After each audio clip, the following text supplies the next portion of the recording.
महाराष्ट्र विधिमंडळाच्या पावसाळी अधिवेशन कालावधीत अभ्यागतांना फक्त मंगळवार आणि गुरुवारी मर्यादित संख्येने प्रवेश, विधानसभेचे अध्यक्ष राहुल नार्वेकरांची घोषणा।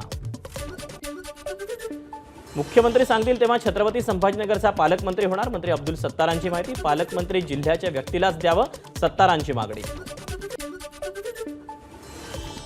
ठाण्यामध्ये अनधिकृत बांधकामावर महापालिकेची धडक कारवाई। पब, हुक्का पार्लर, बार आणि अंमली पदार्थ विक्री करणाऱ्या अवैध बांधकामांवर 3 दिवसांपासून हातोडा।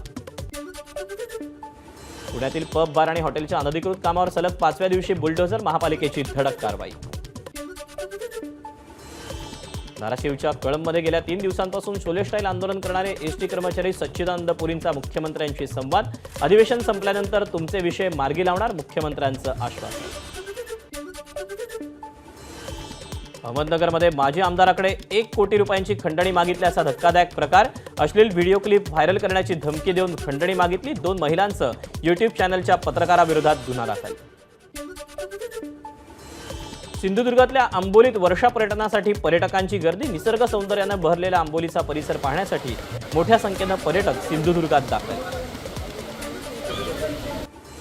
पालघर जिल्ह्यात गेल्या 4 दिवसांपासून पाऊस। 4 दिवस पालघर जिल्ह्याला हवामान खात्याकडून येलो अलर्ट। हरिद्वारमध्ये मुसळधार पावसामुळे रस्त्यांवर पाणीच पाणी, अनेक गाड्या पाण्याच्या प्रवाहात तरंगत असल्याचं चित्र। उत्तराखंडमध्ये मुसळधार पावसामुळे गंगा नदीच्या पाणी पातळीत वाढ, लोकांना नदीत आंघोळ टाळण्याचा सल्ला।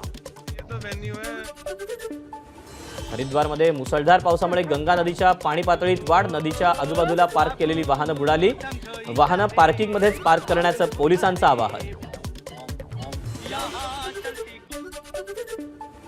दिल्लीचे मुख्यमंत्री अरविंद केजरीवालांची 12 जुलैपर्यंत पोलीस कोठडीत रवानगी। दिल्ली मद्य घोटाळा प्रकरणी केजरीवाल अटकेत।